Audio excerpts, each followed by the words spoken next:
Orient bell tiles studio से आप देख रहे हैं एबीपी न्यूज। नमस्कार, मैं हूं चित्रा त्रिपाठी। शाम के 5 बजने वाले हैं। एबीपी न्यूज पर वक्त है सबसे बड़े डिबेट शो महादंगल का। बिहार में वोटर लिस्ट के वेरिफिकेशन को लेकर अब तक की सबसे बड़ी खबर सामने आई है। इस खबर के मुताबिक बिहार के कुल 7 करोड़ 90 लाख मतदाताओं में से करीब 35 लाख मतदाताओं का नाम कटना तय हो चुका है। और यह खबर सूत्रों के मुताबिक नहीं है, बल्कि यह पक्की खबर है। बाकायदा चुनाव आयोग ने प्रेस नोट जारी करके इस बात की जानकारी दी है। चुनाव आयोग ने 3 अलग अलग कारणों से इन 35 लाख वोटरों का नाम कटने का फैसला किया है। इनमें से 12.5 लाख मतदाताओं का निधन हो चुका है। 17.5 लाख मतदाता स्थायी रूप से बिहार से बाहर जा चुके हैं और 5,70,000 ऐसे मतदाता हैं जिनका नाम वोटर लिस्ट में 2 बार दर्ज है।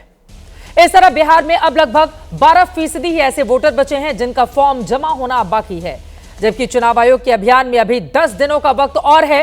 35 लाख वोटर का नाम काटे जाने को लेकर विपक्ष सवाल खड़े कर रहा है। वीआईपी के नेता मुकेश सहनी ने तो यहां तक धमकी दे दी है कि किसी का नाम अगर कटेगा तो अनर्थ हो जाएगा, बीएलओ का घर जला देंगे। वहीं असदुद्दीन ओवैसी एक बार फिर से बिहार में एनआरसी लाने की तैयारी की बात कर रहे हैं। आज महादंगल में पूछेंगे क्या 35 लाख लोगों का नाम काटने के बाद अब घुसपैठियों का नाम काटने की बड़ी तैयारी है, जिनका नाम बड़ी तादाद में होने का दावा चुनाव आयोग के सूत्रों ने किया था। सवाल यह भी है कि अगर नियम के मुताबिक 35 लाख लोगों के नाम काटे जा रहे हैं तो फिर विवाद क्या है। और सवाल यह भी है कि क्या वोटर लिस्ट के स्वच्छता अभियान में चुनाव आयोग ने देरी कर दी है, क्योंकि पिछले साल लोकसभा चुनाव में भी इसी लिस्ट के आधार पर चुनाव संपन्न कराए गए थे। कई ऐसे मुद्दे हैं जिसको लेकर करने वाले हैं बड़ी चर्चा, लेकिन बहस की शुरुआत के पहले वार पलटवार देखिए।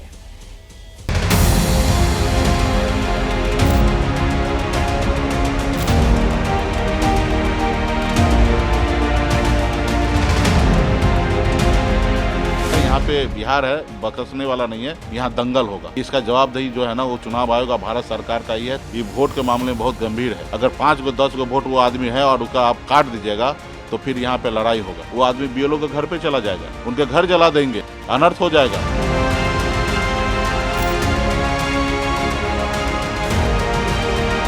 जंगल राज वाले लोग हैं, गुंडा राज स्थापित करना चाहते हैं और गुंडे के भाषा बोलने वाले लोग बिहार को स्वीकार नहीं। माननीय न्यायालय हो, चुनाव आयोग हो, जो भी निर्णय लेंगे मैं उनका स्वागत करूंगा। 10-12 लाख मतदाता हटते हैं, इसमें हमारा कोई दो राय नहीं, लेकिन जिंदा रहते हुए भी लोगों का नाम काटा जा रहा है। पूरे बिहार में मतदाताओं के भीतर खलबली मच गया। जो गलत ढंग से लोग हैं उनको हटाने में क्या परेशानी है। ये लोग घुसपैठिए के सहारे चुनाव जीतना चाहते हैं, जो होने नहीं देंगे। ये जो एसआईआर हो रहा है बिहार में, ये एनआरसी बैकडोर से हो रहा है, तो ये इस तरह करके ही आप लोगों में गलत मैसेज दे रहे हैं। भाई नवंबर में चुनाव होगा, क्यों गरीबों को, खासतौर से सीमांचल के लोगों को पावरलेस बनाना चाहते हैं आप? 35 लाख वोटर नहीं है जो वोटर के लिए एलिजिबल नहीं है, जो भारत के या बिहार के नागरिक नहीं है, जिनकी मृत्यु हो गई है, उनका नाम मतदाता सूची से हटेगा। अगर कोई एक जिले से दूसरे जिले में चला जाएगा, इस जिले से नाम कटेगा। वो जो गैर कानूनी ढंग से है, उनको बाहर करने का दायित्व है चुनाव आयोग का। आयोग ये मानती है कि हम अशुद्ध मतदाता सूची बनाए थे। आप अपने ही प्रोसेस को क्वेश्चन कर रहे हैं। बिल्कुल गहन पुनरीक्षण कीजिए। 3 महीने में क्या गहन होगा, 13 महीने में गहन कीजिए।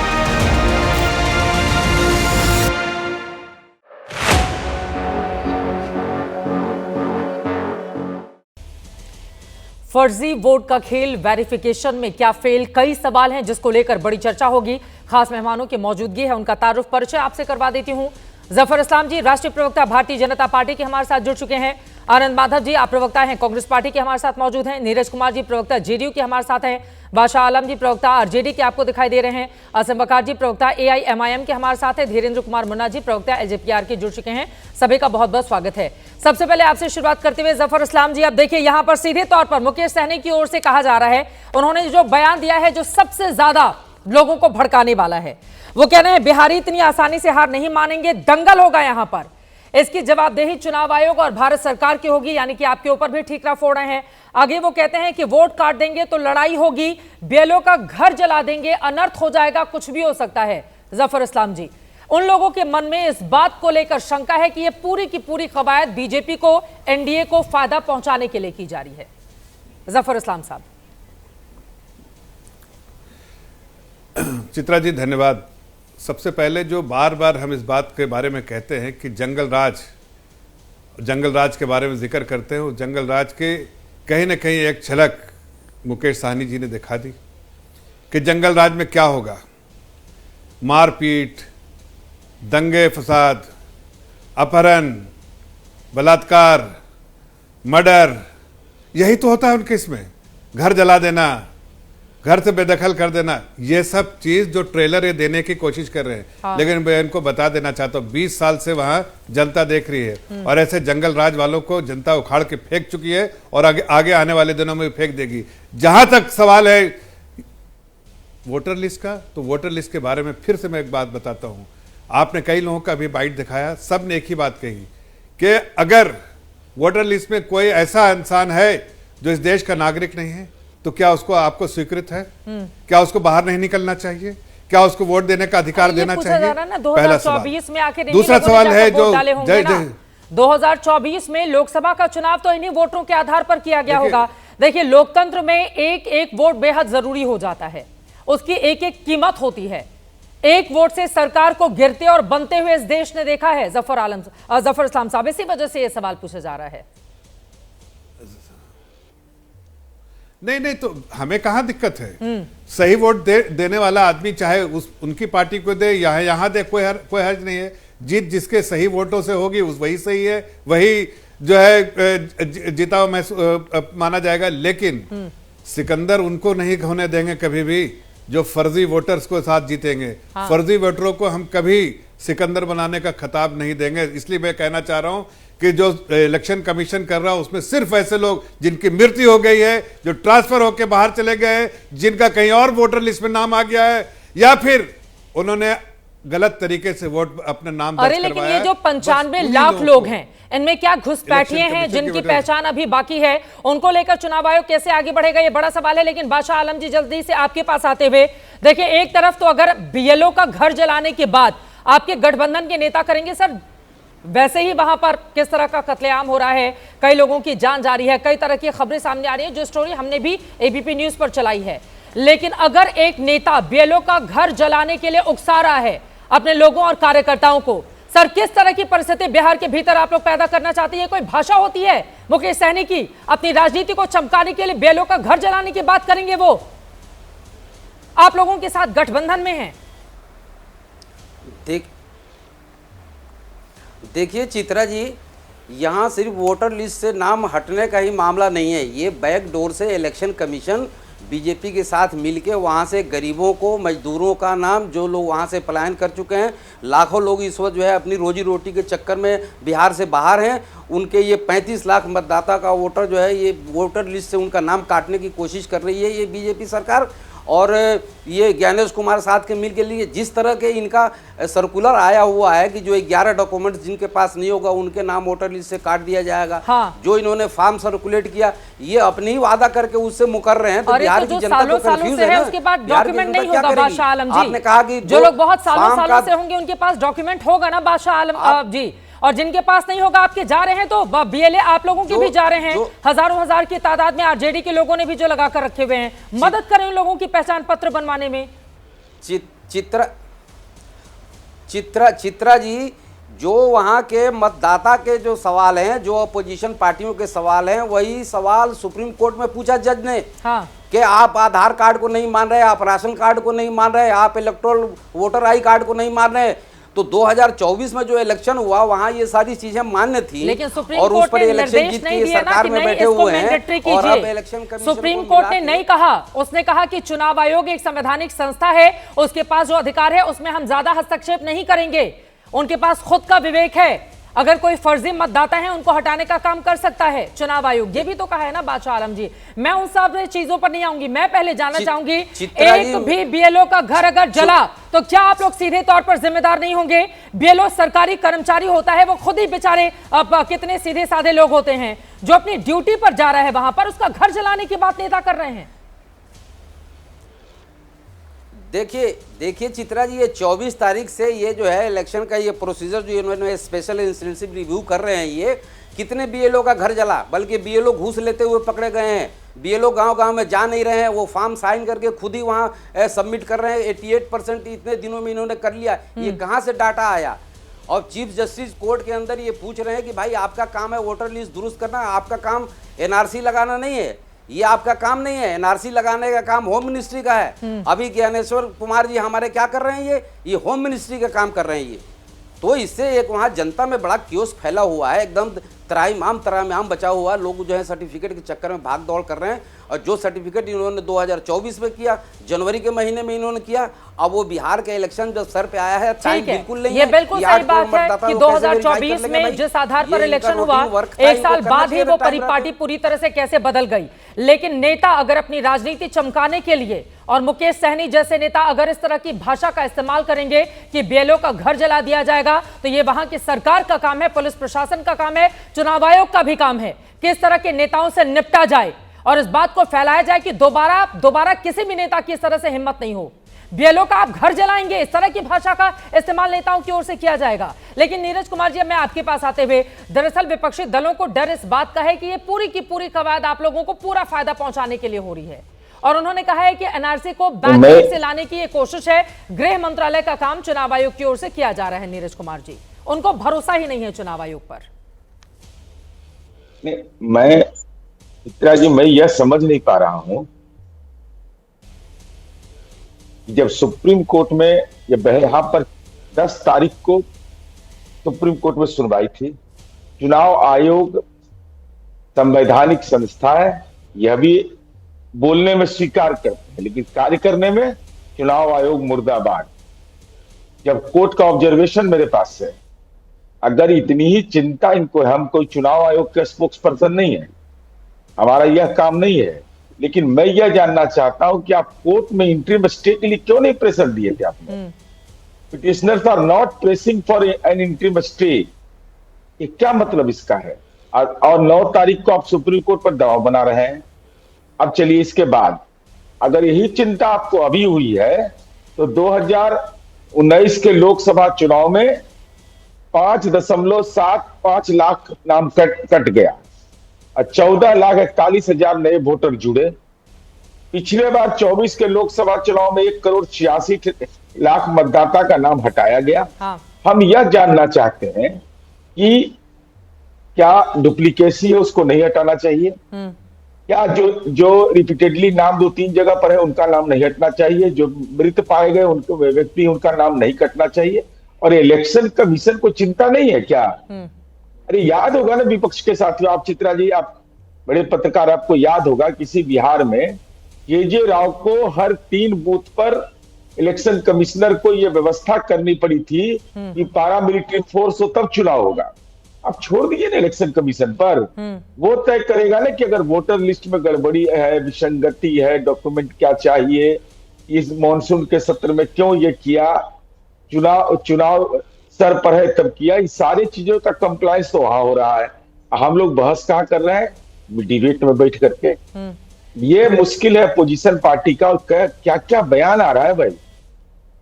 मैंने जब मामला सुप्रीम कोर्ट में, तो बयान देने का क्या औचित्य है? इस ढंग का बयान आपने भी अभी चर्चा किया, जो लोग बयान दे रहे हैं, आपके बयान देने से यही बहुत संतुष्ट नजर आ रहे हैं ना। विपक्ष की चिंता इसी बात को लेकर है। क्या आप लोग इतने संतुष्ट कैसे हो सकते हैं अगर बड़ी तादाद में वोटर्स के नाम काटे जा रहे हैं तो? नहीं, ये कैसे आपने तय कर दिया? ये कैसे तय कर दिया इन्होंने? अब मैं तो बता रहा हूं कि 2024 में 1,66,00,000 लोग का नाम कटा था कि नहीं, उसमें चिंता नहीं हुई थी। और आपने क्या बयान दिया था? बयान निकालिए सब, सारे बयान में क्या है कि भाई डुप्लीकेसी है, नाम बढ़ा हुआ है। तो ये सब चिंता आप ही करिएगा। तो चुनाव आयोग मुर्दाबाद बोलना बंद करिए पहले। अगर चुनाव आयोग पर भरोसा नहीं है तो सीधा कहिए चुनाव आयोग पर भरोसा नहीं है। चुनाव आयोग पर भरोसा भी है, उसके काम। और देखिए कैसा दोहरा चरित्र है। एक तरफ बिहार बंद है, चक्का जाम करते हैं, नेताजी का चक्का चल रहा था गाड़ी का, ये देखिए कैसा चक्का जाम था बिहार में। दूसरा आप देखिएगा कि कल डीएलओ के साथ मीटिंग किया इन लोगों ने, डीएलओ के साथ करें, अपने बीएलओ के साथ डिस्ट्रिक्ट लेवल जो ऑफिसर है, वो जो इनके डिस्ट्रिक्ट प्रेसिडेंट है, उसके साथ दोनों काम कैसे कर रहे हैं। अब बैकडोर से एनआरसी कैसे आ जाएगा? एनआरसी कैसे आ जाएगा? हमको जरा समझना चाहते हैं बैकडोर के एनआरसी क्या होता है। और केवल मुसलमान का नाम कट की बात होगी। अगर विदेश के लोग पाए जाएंगे तो नेपाल में कौन लोग हैं, बर्मा में कौन लोग हैं? और आप अगर आधार कार्ड को ये आधार मानते हैं तो शेखपुरा में कितने मुसलमान है? 118%। इस तरह की जानकारी आई है कि बिहार में जितनी आबादी है उसमें से कई ऐसे इलाके हैं, खासतौर से सीमांचल के, जहां पर बहुत बड़ी तादाद में आधार कार्ड हैं, यानी कि जितनी जनसंख्या है उससे भी ज्यादा। उसका पूरा डेटा मैं सामने रखूंगी, लेकिन उसके पहले एक एक टिप्पणी बाकी लोगों से ले लेती हूं। आनंद माधव जी, अब सीधे आपके पास आते हुए, देखिए वोटर वेरिफिकेशन में अब तक 35,70,000 नाम काटे जा चुके हैं, जिनमें से 12.5 लाख मतदाताओं का निधन हो चुका है। 17.5 लाख मतदाता बिहार से स्थायी रूप से बाहर जा चुके हैं, यानी कि वो वोट डालने के लिए वो बाकी दूसरे राज्यों में है, वो नहीं जाते हैं बिहार। और 7.5 लाख से ऊपर मतदाताओं का नाम 2 बार दर्ज है। अगर कुछ अच्छा काम कर रहा है चुनाव आयोग तो आनंद माधव जी पीठ भी तो थपथपा दीजिए। अब ये अगर 5.5 लाख मतदाताओं का नाम 2 बार दर्ज है तो आप जरा सोचिए ये कितना खतरनाक है। और जो लोग मृत हो चुके हैं, जिनका निधन हो चुका है, उनका भी कार्ड लेकर जाकर दूसरा वहां पर इस्तेमाल कर सकता है उसका गलत तरीके से। कुछ अच्छा भी तो हो रहा है ना आनंद माधव जी, इसको लेकर फिर इतनी ज्यादा सियासत क्यों है? देखिए, ऐसा है कि चुनाव आयोग हर चुनाव के पहले इस तरह की प्रक्रिया करती है, डुप्लीकेसी जो होती है उसको हटाने का प्रयास करती है, जो फर्जी वोटर्स होते हैं उसको हटाने का प्रयास करती है। इसमें कहाँ किसी को रोक है। लेकिन ये जो SIR आया, ये 2 महीने के अंदर सब कुछ करने के लिए आया। मेरे कुछ प्रश्नों का जवाब चाहिए। पहला, जिसको कि आपने भी अभी कहा और इस बात को स्वीकार भी किया कि अगर ये वोटर लिस्ट फर्जी है, अगर आप ये 35 लाख रुपए जो वोटर आपके यहाँ की आपने कहा कि अभी काटा गया है, इस 35 लाख वोटर ने अगर वोट दिया है, इसका मतलब पिछला चुनाव फर्जी हुआ बिहार में। तो हमारे तो अब बनी है सरकार, केंद्र की सरकार बनी है, वो भी फर्जी है, इसको स्वीकार करना पड़ेगा ना। सरकारी डेटा है आधार के लिए कितना प्रेशराइज किया गया कि इसको आप पैन से जोड़िए, आधार को आप इससे जोड़िए, उससे जोड़िए, मोबाइल से जोड़िए, ये सारा किया। ये सारी प्रक्रिया सरकार की ओर से भी लोगों ने किया। अब आप कह रहे हैं सरकार ने ही आधार सब लोगों को दिया, और अब आप कह रहे हैं कि आधार हम स्वीकार नहीं करेंगे, आप पैन कार्ड स्वीकार नहीं करेंगे। तो ये सही बात यह है कि भाई तो आपने इश्यू क्यों किया? अगर आप उसको आधार नहीं मानते हैं तो क्यों किया? इश्यू करने वाले अथॉरिटी तो आप ही है। और आपके नाक के नीचे शासन किसका है? 11 साल से शासन किसका है? 20 साल से बिहार में। बिल्कुल। आपके नाक के नीचे अगर यहाँ बाहरी लोग आ रहे हैं, रह रहे हैं, आप झाल बजा रहे हैं यहाँ पे, और गाल बजाने के लिए यहाँ पे, ये किसकी गलती है? लॉ एंड ऑर्डर की स्थिति है नहीं। अरे तो जब हटाया जा रहा है उस समय भी तो स्वागत नहीं कर रहे हैं ना। घुसपैठियों को निकाल के बाहर करें, कहिए आप लोग कि घुसपैठियों को निकाल के बाहर करें। ये बिल्कुल सही बात है कि इनके नाक के नीचे घुसपैठे कैसे घुसे, लेकिन अगर घुस आए हैं तो उनको बाहर भगाइएगा नहीं भगाइएगा? कोई गलत तरीके से आपके घर में कब्जा कर लेगा तो उसको कहिए कि बाहर जाओ, और उसके लिए जो भी ताकत आपको चाहिए सब लोग लगाइए उसका ताकत। जी बात सुनिए ना, बात तो सुनिए। तो आप एक स्वीकार कीजिए कि पिछला चुनाव फर्जी था, जो बिहार में चुनाव हुए पिछला। अरे तो पिछला चुनाव अगर फर्जी था तो आरजेडी भी तो जीती है। शून्य से देखिए आरजेडी कहां पर पहुंच गई, सारी बाकी पार्टियां भी तो जीती हैं। आपको लगता है कि जो फर्जी 1 सीट से 9 सीट, आप समझ रहे हैं, और आपको लगता है कि फर्जी वोटर ने केवल बीजेपी को वोट दिया है? सर ये कैसे चलेगा? अगर फर्जी वोट पड़ा है तो इधर का भी होगा, उधर का भी होगा, इस बात को मानिए आप। समझ रहा हूँ, हाँ मैं समझ रहा हूँ। मेरा 9 से यहाँ 19 होता अगर सब कुछ सही होता, लेकिन आपने ऐसा नहीं होने दिया, मतलब सरकार ने ऐसा नहीं होने दिया, क्योंकि सरकार ने पहले समय से पहले जब तक फायदा उनको लेना था वो ले ली। अब 2 महीने पहले तो अगर सरकार 2024 में उनके फायदे से बनी है तो 2025 में क्यों बाहर करेगी उन लोगों को?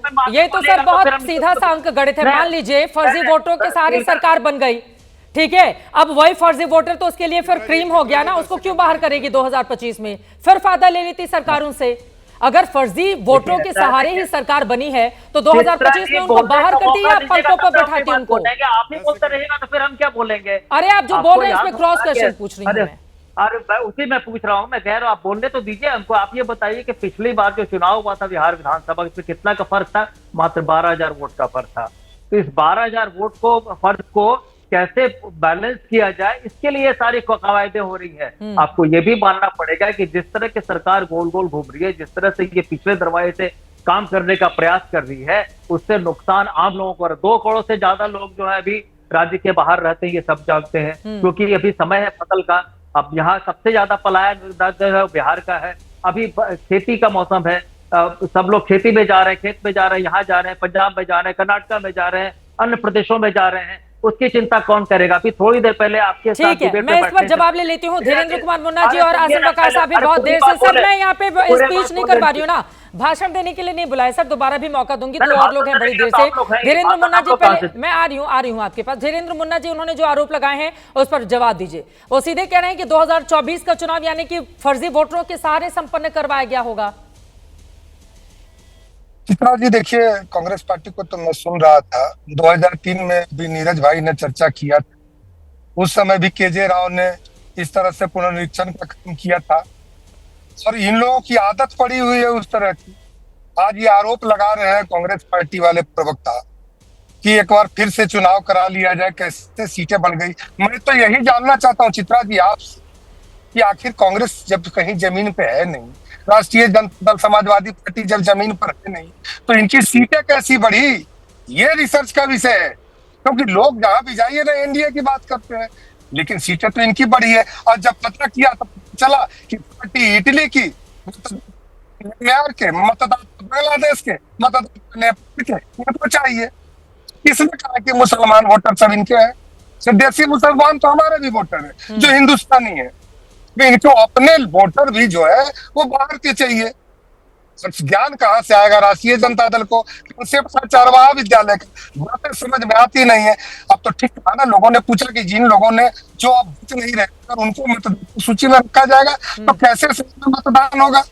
लेकिन जिस तरह से ये लोग, देखिए पूरा एनआरकी के सिस्टम में ये लोग रहे हैं, और जब एनआरकी माथे में रहता है ना तो ये सिस्टम पूरा एनआरसी उनको समझ में आता है। देखिए एनआरसी में इनको फर्क नहीं आता है। अमेरिका जैसा देश चित्रा जी जब गलत चले जाते हैं, आपके ऑडियो में दिक्कत आ रही है, मैं तुरंत दुरुस्त कराती हूँ। ठीक है, अब मैं आसिम वकार साहब सीधे आपके पास आते हुए, सीमांचल के इलाके में माना कि आपको 5 सीटें पिछली बार मिल गई थी, जिनमें से बाद में 4 लोग आरजेडी में भी चले गए थे।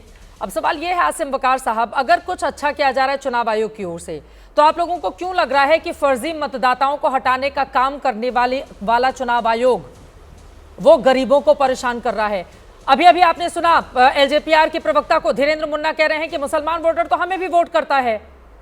तो सिर्फ ये दावा कर देना कि मुसलमानों को परेशान किया जा रहा है, ये कहां तक जायज है? नहीं, बात हिंदू मुसलमान की नहीं हो रही है, बात हो रही है इंसाफ की और नाइंसाफी की। चित्रा जी, क्या ये जो जिस तरह से वोटर लिस्ट सीमांचल में तैयार की जा रही है, क्या यही प्राविधान पटना में लागू है? छोटा सा सवाल है। पटना में तो आप आधार मान रहे हैं, सीमांचल में क्यों नहीं मान रहे हैं? क्या सीमांचल का जो आधार है वो भारत सरकार ने इशू नहीं किया है? वो आधार कार्ड जो है, वो आधार नंबर जो शिनाख्ती कार्ड हमारा है, जो आइडेंटिटी है हमारी देश की लोगों की, उससे तो बड़ा आसान हो जाएगा। मैं तो कह रहा हूं पूरे देश में आधार कार्ड जो है लिंक कर दीजिए वोटर लिस्ट से। फिर आपकी जो बायोमेट्रिक्स है वो भी आ जाएंगी। आधार के नंबर से जब लिंक होगा तो दो जगह पे नाम ही दर्ज नहीं हो पाएगा। चुनाव आयोग इतने बड़े बड़े अधिकारी बैठे हैं, आईएएस लेवल के, इतना पढ़ कर आते हैं, उनकी समझ में इतनी सी बात नहीं आती है कि जो आधार पटना में जायज है वो सीमांचल में नाजायज कैसे हो गया। अरे ज्यादा है ना।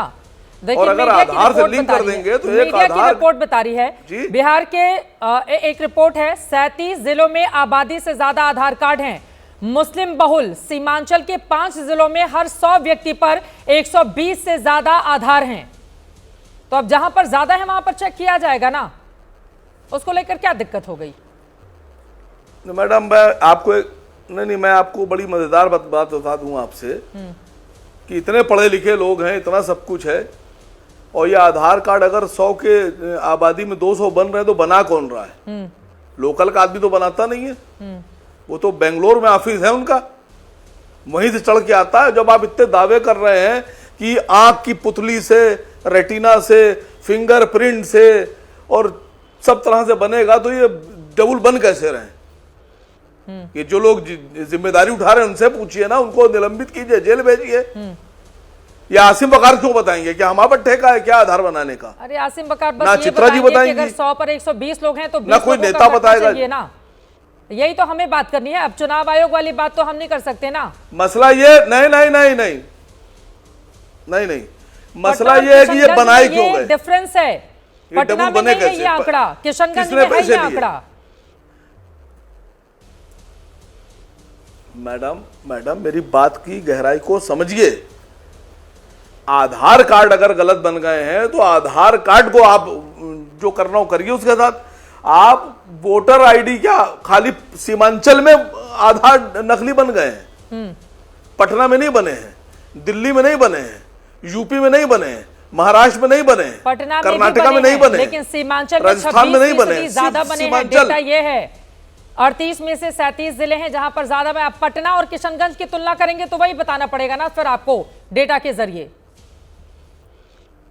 अब मसला मैडम यह है कि सरकार जिनकी है उन्हीं का आंकड़ा है, तो जो आंकड़ा सरकार के लोग देंगे वो मानना पड़ेगा। ना हम गिनने जा रहे हैं ना आप गिनने जा रहे हैं, और जब फंसते हैं तो जवाब नहीं देते, कहते इनसे पूछ लीजिए, फिर उनसे पूछ लीजिए। मैं पूछ रहा हूं कि अगर पटना में आधार मान्य है तो सीमांचल में मान्य क्यों नहीं है? छोटा सा सवाल। आपको पटना का वोट नहीं चाहिए, आपको खाली और अगर सीमांचल का चाहिए। इस हरकत में, हाँ, और बिहार का हिस्सा है ना, सीमांचल भी बिहार का हिस्सा है, पटना भी बिहार का हिस्सा है। आप जवाब क्यों नहीं दे रही हैं? मुझसे सवाल पूछा था क्या? तो फिर सीधी सी बात है, पूरे प्रदेश में एक जैसा कानून बनाइए, एक जिले में अलग, दूसरे जिले में अलग, तीसरे जिले में अलग। ये कौन से लोग हैं? ये कहां पढ़ाई करके आए हैं? इनको कौन गाइड कर रहा है? इनको कौन डायरेक्शन दे रहा है? अरे आसिम बकार साहब, जो भौगोलिक स्थिति है ये सीधी सी बात है। एक सेकंड आसिम बकार साहब, मुझे लग रहा है कि दर्शकों को बता देना चाहिए, जो भौगोलिक स्थिति सीमांचल की है वो भौगोलिक स्थिति पटना की नहीं है। सीमांचल का इलाका पश्चिम बंगाल से सटा हुआ है और वहां से थोड़ी दूर पर बांग्लादेशी रोहिंग्या जो बड़ी तादाद में एंट्री लेते हैं सीमांचल के इलाके में भी हैं। कई बार इस तरह की रिपोर्ट सामने आ चुकी है जो हमने दिखाया भी है। नेपाल से भी बड़ी तादाद में लोगों की एंट्री हुई है। पटना में वो स्थिति नहीं है। तो अगर सीमांचल में ज्यादा आधार कार्ड बने हैं 100 पर 120 लोगों का, तो वो 20 लोगों का काटा जाएगा, नहीं काटा जाएगा। इसी तरह से वोटर लिस्ट का भी अगर कोई आधार आता है सामने, क्योंकि अभी 90 लाख से ज्यादा लोगों की वेरिफिकेशन बाकी है, तो काटा जाएगा। अगर ये तो सुधार की प्रक्रिया है ना आसिम बकार साहब, वो पटना में हो, वो दिल्ली में हो, वो सीमांचल के इलाके में हो, वो कहीं पर भी हो। तो एक काम नहीं, बात समझिए, आपकी बात मैं माने लेता हूं, बिल्कुल सही, आपने बड़ी अकल की बात कही और हमारे पास तो इतनी अकल थी ही नहीं। सर आप तो इसका मतलब 24 का जो चुनाव हुआ था वो सब बांग्लादेशियों ने करा दिया। जो 24 का चुनाव हुआ था वो बांग्लादेशियों ने और नेपालियों ने करा दिया। उस चुनाव को कैंसिल कीजिए, दोबारा से पार्लियामेंट के चुनाव कराइए उस स्टेट में। अगर आपको ये शक है कि बांग्लादेशियों ने चुनाव करा दिया था और बांग्लादेशी वोटर थे, तो बिहार स्टेट में मेंबर ऑफ पार्लियामेंट चुनाव दोबारा करा दिए, क्यों नहीं कराइएगा?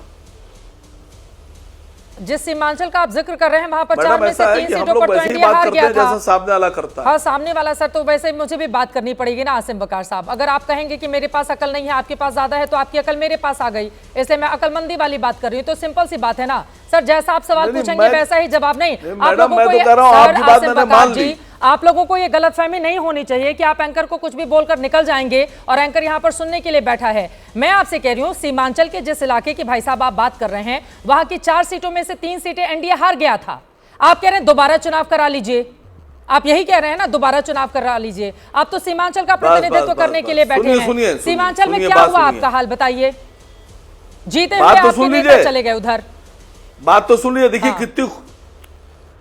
देखिए कितनी खूबसूरती से बताऊं आपसे, आपने खुद ही बात कह दी कि एनडीए हार गया था इसलिए सब हो रहा है। अच्छा, एनडीए जीत गया होता तो दोबारा चुनाव करवा लो। आप कह रहे दोबारा, अरे जब आप ही लोग जीते हुए हैं तो दोबारा चुनाव क्यों करवाना है? वहां पर उसके नतीजों पर आपने सवाल खड़े किए ना, तो नतीजों का हमने जिक्र कर दिया। आप तो अपनी ही बात को काट रहे हैं ना आसिम बकार साहब। चलिए अब आपसे नहीं उलझते हुए, आप अच्छी बातें करते हैं कई बार। वैसे जफर इस्लाम जी उन्होंने जो जवाब दिया, उन्होंने कहा कि 2024 में इसी आधार पर हुआ है तो उसको काट लिया जाए। कई बार बहुत अच्छी बातें करते हैं आसिम बकार साहब। आपने महत्वपूर्ण सवाल पूछे हैं, जफर इस्लाम जी जवाब देंगे।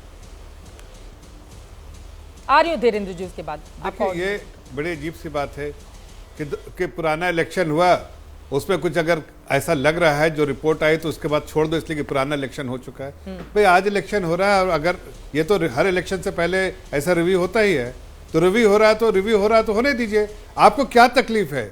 आपको ये तकलीफ है कि आपके फर्जी वोटर जो आपने बनवाए हैं वो भाग जाएंगे, या क्या ये तकलीफ है? और अगर ये तकलीफ नहीं है तो होने दीजिए।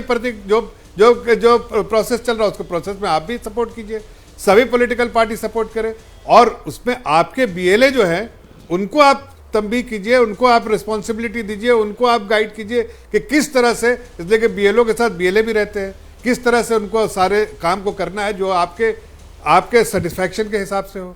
तो मैं तो सिर्फ इतना कह रहा हूँ कि भाई ये सब पॉलिटिकल पार्टी के लिए, कोई ऐसा कह नहीं सकता कि इस पूरे प्रोसेस में जो अगर कोई वोट हटता है, कोई गलत वोटर हटता है, वो किस पार्टी का वोटर है ये मैं कैसे कह सकता हूँ? जो इसकी आपत्ति करेगा उसको डर हो सकता है, मैं आपत्ति नहीं कर सकता, इसलिए कि रिव्यू तो बराबर होता है, और रिव्यू अगर हो रहा है तो होने दीजिए। लोग जिनका नाम काटा जा चुका है उन्होंने वोट तो दिया होगा ना 2024 के चुनाव में। मान लीजिए मृतकों की संख्या हटाते, हो सकता है फर्जी वोट डाले गए हों उनके नाम पर, ये भी तो है ना, मृतकों के नाम पर भी वोट पड़ते हैं, इस बात से कैसे आप इनकार करेंगे?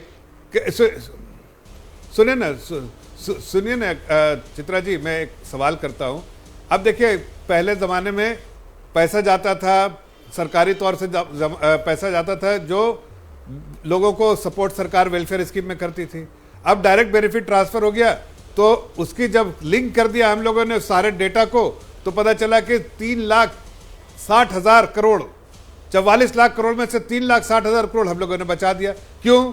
ऐसे लोग जो कभी पैदा ही नहीं हुए थे उनको कांग्रेस पार्टी और उनकी अपोजिशन के लोगों या कांग्रेस पार्टी ज्यादातर जिम्मेदार है, उन लोगों को बेनिफिशियरी बना दिया था जो आज तक पैदा ही नहीं हुए।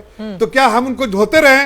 वैसे बेनिफिशियरी को जो आज तक पैदा ही नहीं उस देश में, उसको खत्म नहीं करना चाहिए। हमने डायरेक्ट बेनिफिट ट्रांसफर के थ्रू जब किया तो 3,60,000 करोड़ का जब फायदा हुआ, बचत हुआ, इसलिए कि वो लोग थे ही नहीं इस दुनिया में, तो उसका फायदा किस देश को फायदा हुआ, लोग हैं 12.5 लाख, ऐसा तो नहीं है ना कि एक साल में 12.5 लाख लोग मर गए। 12.5 लाख लोगों का अगर बना हुआ था कार्ड, तो फिर तो फर्जी मतदान हुआ होगा ना, हो सकता है पूरे की पूरे नहीं हुए, कुछ तो हुआ ही होगा। जफर साहब, यही तो सवाल पूछा जा रहा है। देखिए ना, अभी आप देखिए, मैं आपको आंकड़े बताते हैं। देखिए मृत्यु जो लोग मिले 1.59%, जो कि 12.5 लाख लोग, ठीक है। बिहार से जो लोग छोड़ा है उसमें 2.2 संख्या 17.5 लाख है। एक से ज्यादा जगह पर नाम, बहुत सारे लोग ऐसे, अभी कल आपके टीवी पे या किसी चैनल पे मैंने देखा, एक कह रहा आदमी खुद से कि मेरे बिहार में भी वोट है, मेरे दूसरे शहर में दूसरे जगह भी वोट है। भाई कैसे 2 जगह वोट हो सकते हैं? मैं भी कहीं दूसरे शहर में से अभी देखिए 17.5 लाख मतदाता जो बिहार में लोगों की तादाद बाहर चले गए हैं, 5.5 हो सकता है इसमें 5.7 लाख मतदाताओं का नाम 2 बार दर्ज है, ये सही बात है।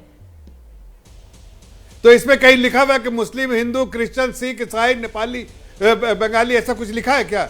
भाई ये लोग जो दुनिया में नहीं रहे उनका तो हटना चाहिए ना। किसको आपत्ति हो सकती है?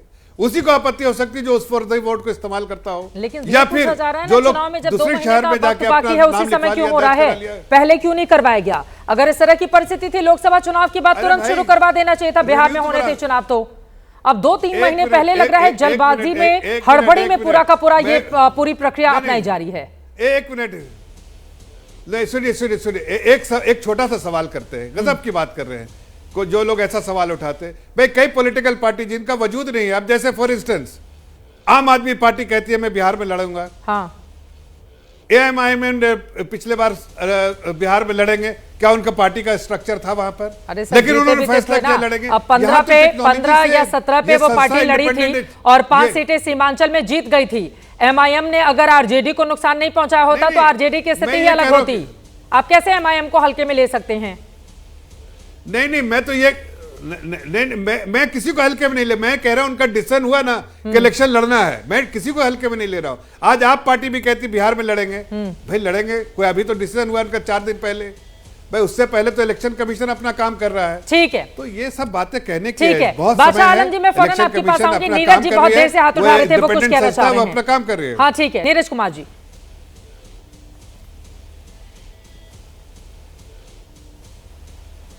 नीरज जी, आपको आवाज आ रही है हमारी? हाँ बिल्कुल क्लियर, बोलिए। नीरज जी, वही सवाल है घूम फिर के कि जब 2 महीने बाकी रह गए हैं तो इतनी ज्यादा हड़बड़ी क्यों दिखाई जा रही है? इसीलिए दाल में काला नजर आ रहा है विपक्षी दलों को। देखिए चित्रा जी, मैं अभी सुन रहा था, ये है MIM के प्रवक्ता, मैं ऑन रिकॉर्ड मिल रहा हूं, इसकी जांच करवा लीजिए।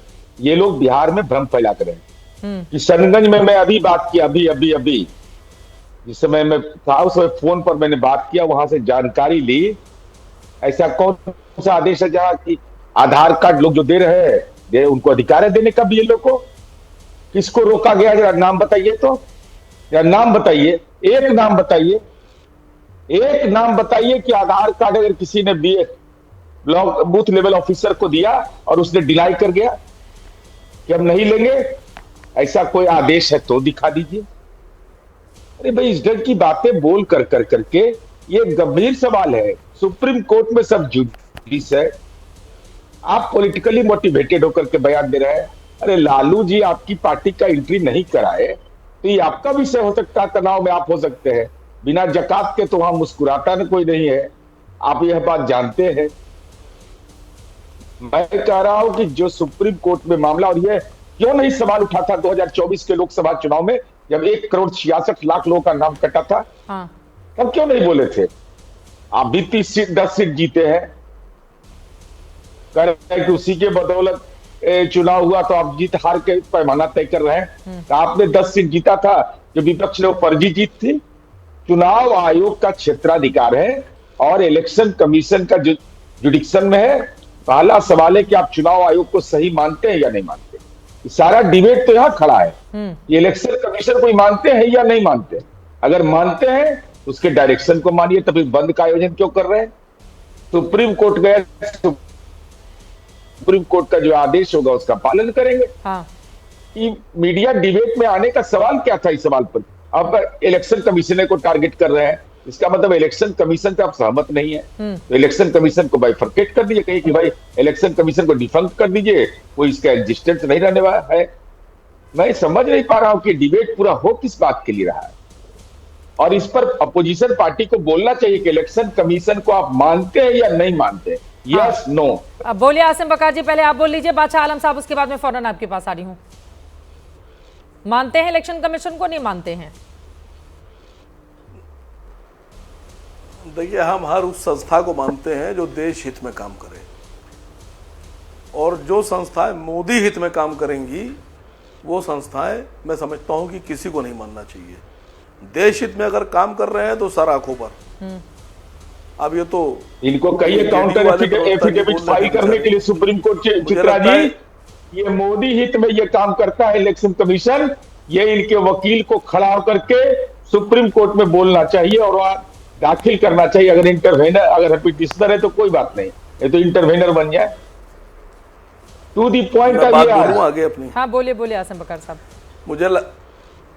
मुझे लगता है कि इस चुनाव के बाद, बिहार चुनाव के बाद, एक पार्टी के प्रवक्ता कम हो जाएंगे, क्योंकि वो पार्टी ही नहीं बचेगी, उसका नाम है जेडीयू। अरे लालू जी जकात खोज और जेडीयू को खत्म करने में जितना हाथ नीतीश कुमार का है उससे दुगना हाथ नीतीश कुमार के कारिंदों का है। वन साइडेड लव था। ओवैसी साहब ने कहा कि अभी खत्म हो गया दौर। अरे अपना चिंता करिए ना, हम तो 43 एमएलए में बिहार का मुख्यमंत्री बन के दिखा दिए। आपका 5 एमएलए में 4 एमएलए भाग गया। जेडीयू की चिंता छोड़िए, लालू जी के यहाँ एंट्री का क्यों नहीं हुआ आपका? बड़ा बेचैन थे कि एंट्री दीजिए सेकुलरिज्म के नाम पर। कौन सेकुलरिज्म? जो लालू यादव के राज में 12 दंगे हुए थे वही सेकुलरिज्म है। मैं आगे बोलूं सर, जो कब्रिस्तान की जल्दी से आप अपनी बात बोल लीजिए आसिम बकार जी। बादशाह आलम जी हमारे साथ हैं, कांग्रेस पार्टी के प्रवक्ता के पास भी जाना है, और धीरेन्द्र मुन्ना जी का ऑडियो नहीं आ रहा था। जल्दी से अपनी बात खत्म कर ले प्लीज। ये मैं ऐलान कर रहा हूं आपके चैनल पर कि बिहार के चुनाव के बाद 2026 में एक पार्टी के प्रवक्ताओं की कमी खत्म हो जाएंगे टीवी चैनल्स पे, वो है जेडीयू, क्योंकि पार्टी ही खत्म हो जाएगी। और उसके लिए जिम्मेदार इनके जैसे प्रवक्ता और नीतीश कुमार के लोग और नीतीश कुमार के करिंदे हैं। जो लोग जनता के खिलाफ खड़े हो जाते हैं, उनकी भविष्यवाणी कर रहे हैं उसका तो पता नहीं, लेकिन ये बात भी बिल्कुल सच है कि 2005 से लेकर आज तक की राजनीति जो है वो नीतीश कुमार के इर्द गिर्द ही रही है। आरजेडी है वो भी नीतीश कुमार से उतना ही प्यार करती है जितना कि बीजेपी प्यार करती है। तो नीतीश कुमार बिहार के एक ऐसे सिक्के हैं जो हर एक दल चाहता है कि वो हमारे पास आ जाए। तो नीतीश कुमार को आप नकार तो सकते नहीं, खैर आपकी भविष्यवाणी क्या होगा देखना होगा। लेकिन बादशाह आलम जी, अब सीधे आपके पास आते हुए, चुनाव आयोग पर भरोसा है या नहीं है? सबसे ज्यादा सर बादशाह आलम जी, आप ही की पार्टी नंबर 1 पार्टी बनकर उभरी थी 2020 में, और फिर आप कहेंगे कि चुनाव आयोग बेईमानी करता है। सबसे ज्यादा सीटें तो आप ही को मिली थी।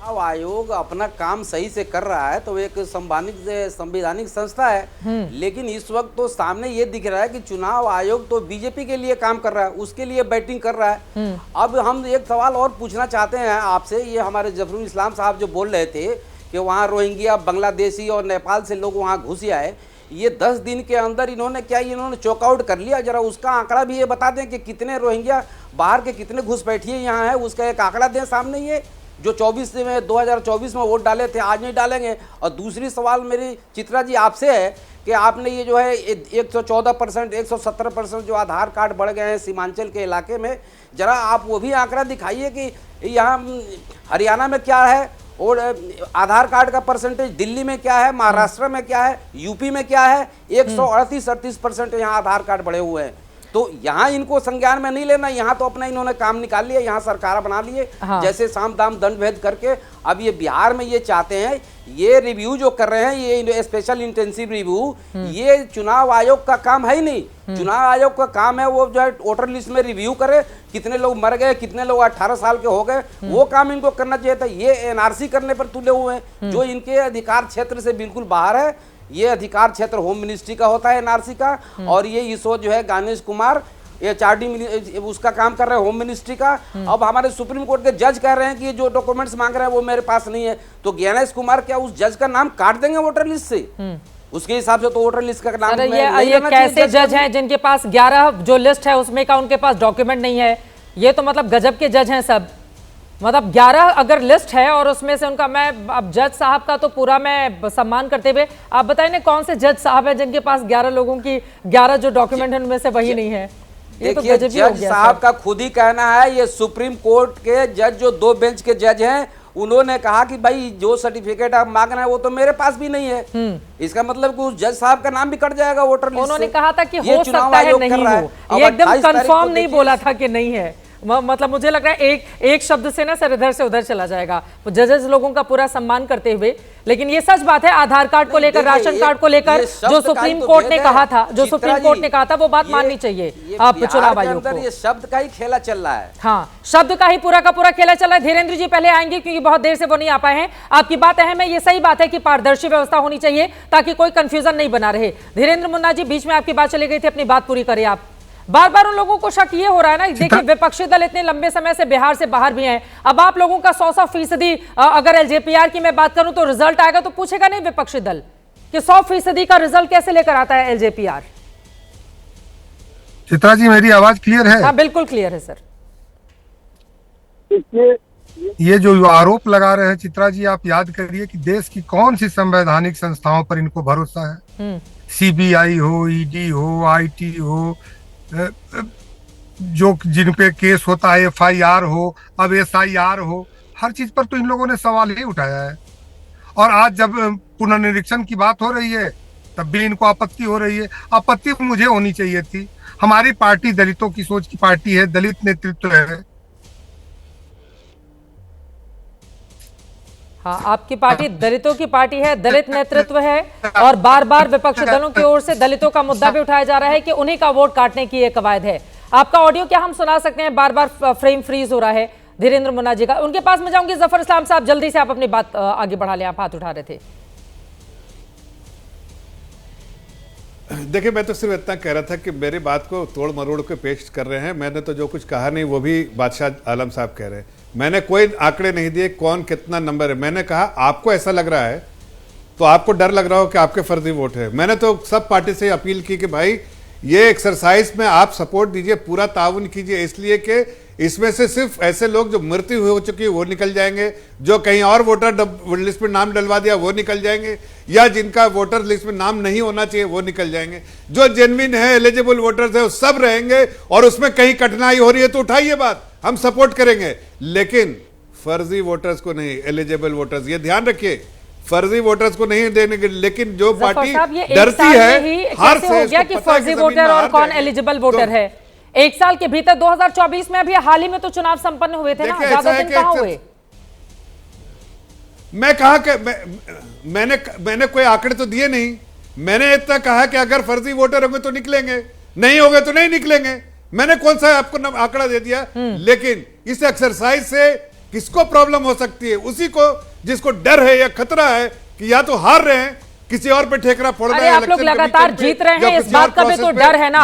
अब 2014 से लगातार जीत रहे हैं, 15 वाला बिहार का विधानसभा चुनाव अगर हम छोड़ दें तो आप लोग लगातार जीत ही रहे हैं। तो इसी वजह से विपक्षी दल सवाल पूछ रहा है ना, ऐसा क्या है बिहार में कि लगातार एनडीए की वहां पर इतनी बड़ी बड़ी जीतें हासिल होती है। कभी आप 39 सीटें जीत लेते हैं, कभी आप 32 सीटें जीत लेते हैं। आप लोग का ये रिकॉर्ड है ना लोकसभा का, जिसकी वजह से बौखलाहट है। इसका जवाब देता हूँ, इसका जवाब देता हूँ। देखिए जो नाम काटने का इनका जो चित्रा जी, मैं सच बता रहा हूँ, जो वही देखिए हम तो, एक मिनट शाह आलम साहब, देखिए हम तो जीत रहे हैं, हमें कोई चिंता होनी नहीं चाहिए ना। हम हारते तो चिंता होती, हम तो जीत रहे हैं और हमें पूरा यकीन है, जीत इसलिए रहे हैं कि जनता की सेवा, जनता के साथ समर्पित होकर उनकी सेवा करते हैं। ठीक है, जनता के लिए खड़े रहते हैं, जनता के हित में काम करते हैं, प्रदेश के हित में काम करते हैं। आज इंफ्रास्ट्रक्चर इतना बड़ा जंगल राज में, तो जंगल में आनंद माधव जी की टिप्पणी देखिए। धीरेन्द्र कुमार मुन्ना ये कहकर गए हैं कि भाई दलितों की पार्टी तो हम हैं, हमारा नेतृत्व भी दलित है और दलित जीतन राम मांझी भी हैं, वो भी एनडीए की तरफ खड़े हैं।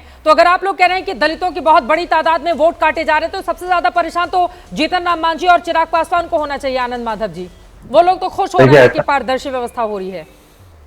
क्या बोलने दीजिए मुझे। सबसे पहले बताऊंगा कि 2003 में जो रिव्यू हुआ था उसमें पार्लियामेंट चुनाव के 1 साल पहले हुआ था, असेंबली चुनाव के 2 साल पहले हुआ था। प्रश्न ये नहीं है कि रिव्यू हो रहा है, प्रश्न ये है, हम लोगों ने रिव्यू रोकने के लिए भी पिटीशन नहीं दिया था। हम लोग ये कह रहे हैं ये टाइम जो मेजर कंसर्न है। अभी थोड़ी देर पहले मैं कह रहा था कि हमारे डिबेट के पहले हमारा बीएलओ आया था, वो कह रहा था सर आज लास्ट डेट है।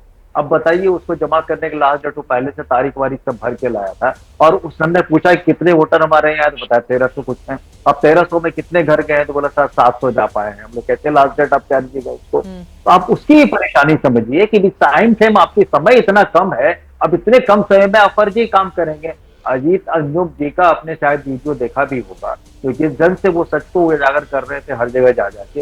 दूसरी बात ये कि सुप्रीम कोर्ट ने कहा, सुप्रीम कोर्ट ने जो कई बातें इशारे आसारे में बहुत बातें कह दी उसने, उसको भी तो आपने नहीं माना। अभी तक कोई नोटिफिकेशन नहीं आया आधार कार्ड के लिए, अभी तक कोई नोटिफिकेशन नहीं आया है राशन कार्ड के लिए या फिर वोटर आईडी कार्ड के लिए।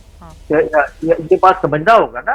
अगर दूसरी बात यह है कि अगर फर्जी वोट की बात करते हैं तो भी फर्जी सरकार है, इसको मानने में क्या दिक्कत है। और बोगस वोटर कार्ड जहाँ, ये तो आपको पता होगा, इलेक्शन कमीशन को पता हो गया होगा कि भाई बोगस कहाँ वोट है, कहाँ फर्जी ये मतदाता कहाँ के हैं, उसका पूरा कंस्टिट्यूएंसी का पूरा इसका नाम डिक्लेयर करें, वहां दोबारा वहां री इलेक्शन कराए, क्या दिक्कत है उनको। ये बात समझने वाली है। तो फर्जी सरकार कहलाएगी नहीं कहलाएगी। और सबसे अंत और महत्वपूर्ण बात, कभी भी कांग्रेस पार्टी ने ये नहीं कहा कि इसमें सिर्फ मुसलमानों का वोट कटेगा, इसमें सबों का कटेगा, हमारा आपका भी कट सकता है, जो सच्चाई है। क्योंकि जिस ढंग से ये परेशानी की बात है, जिस तरह से ये टाइम फ्रेम का बात है, और उसके कारण जो है परेशानी है। मान लीजिए हमारा बच्चा नौकरी करता है दिल्ली में और वोटर यहाँ का है, वोट देते समय आता है, रिकॉर्ड लोग देख सकते हैं पिछले साल उसने वोट दिया था कि नहीं दिया था, किसी ने अपना वोटर आईडी कार्ड किसी कहीं से कुछ ट्रांसफर कराया। तो ये सारी चीजें छोटी छोटी मुश्किलें हैं जो बहुत बड़ी मुश्किलें हो जाएंगी। और आप ये समझ लीजिए कि जैसा कि इसने कम से कम अगर 2 करोड़ वोटर यहाँ पे कटता है तो ये कितना बड़ा नुकसान होगा लोकतंत्र के लिए, और इस तरह से डिसइनफ्रेंचाइज करने का अधिकार नहीं है। 2 करोड़ वोटर नहीं कटेगा क्योंकि 35 लाख लोगों का नाम हटाया जा चुका है और अभी बाकी ये भी बता दें, अभी बाकी जो 93 लाख लोग हैं सिर्फ उन्हीं का वेरिफिकेशन होना बाकी है। 2 करोड़ 93 लाख, ठीक है सर, आपकी बात महत्वपूर्ण है, लेकिन हाँ ये सही बात है कि विपक्षी दलों की ओर से अगर जो सवाल उठाए जा रहे हैं चुनाव आयोग उनको एड्रेस करे। पारदर्शी व्यवस्था अगर बनाए जाने की कोशिश की जा रही है तो वो पारदर्शी दिखनी भी चाहिए ताकि कोई भी उसको शंका की निगाह से नहीं देखे। जनता के भीतर भ्रम नहीं पैदा करना है, उनकी मदद करके उनका असली वोटर आईडी कार्ड बनवाना है, क्योंकि लोकतंत्र की ये सबसे बड़ी ताकत होती है जब मताधिकार के जरिए अपने 5 सालों के लिए जनता अपना भविष्य चुनती है। लेकिन मुकेश सहनी जैसे नेताओं को बाज आना चाहिए जब वो बोलेंगे कि बेलों का घर जला दिया जाएगा, इस तरह के नेता लोगों को, कार्यकर्ताओं को भड़काकर बिहार के माहौल को खराब करना चाहते हैं। ऐसे लोगों को दोबारा अपनी इस तरह की जुबान लोगों के सामने नहीं खोलनी चाहिए। पारदर्शी व्यवस्था हो, उसकी कोशिशें हर तरफ से होनी चाहिए, तभी बिहार सही दिशा में आगे बढ़ेगा।